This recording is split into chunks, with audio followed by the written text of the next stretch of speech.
Takže já vás zdravím, v tomto tutoriálu si ukážeme, jak udělat pracovní stůl, což je to ten, crafting, takže máme pekinka, tak pěkně, a tady si je takhle naskládáme.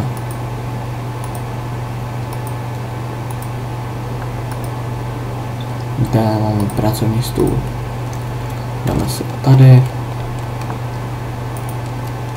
a když nechceme na nějakém serveru, aby nám někdo přeze mě craftil, nebo aby nám sem někdo lezl do těch truhel, tak napíšeme lomítko lock a právě na to klikneme tak a je to.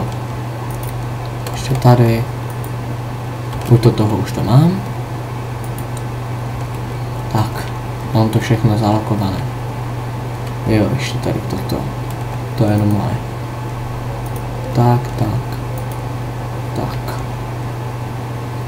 A je to. Ukážeme si ještě, jak udělat tu ceduli. Počkejte chvilku. Minecraft tutorial boy. Takže vezmeme si, počkat, vlastně přes to nejde.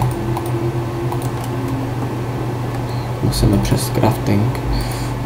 Takže tady si dáme 1, 2, 3 a tady si dáme tyčku.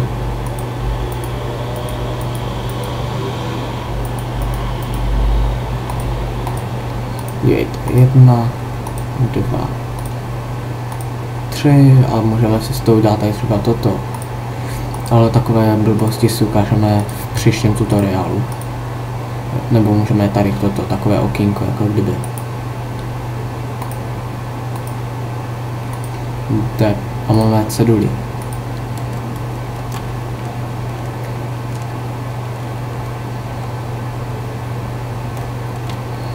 Těch debilů si nevšimejte, co tu píšou, ty ani neznám.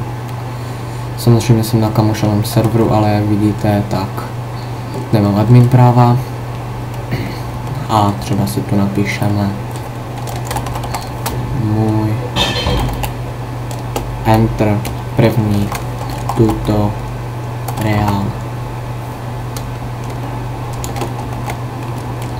by Minecraft boy.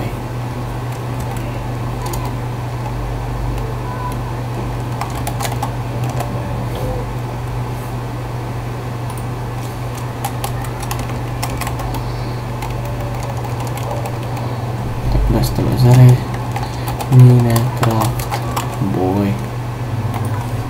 Tak, můj první tutoriál by Minecraft boy. To jsem já. Takže takhle, tak, která svině mi to tu takhle udělala. Tak, to je asi tak všechno. Já se s váma loučím a uvidíme se v příštím tutoriálu. Zatím čau.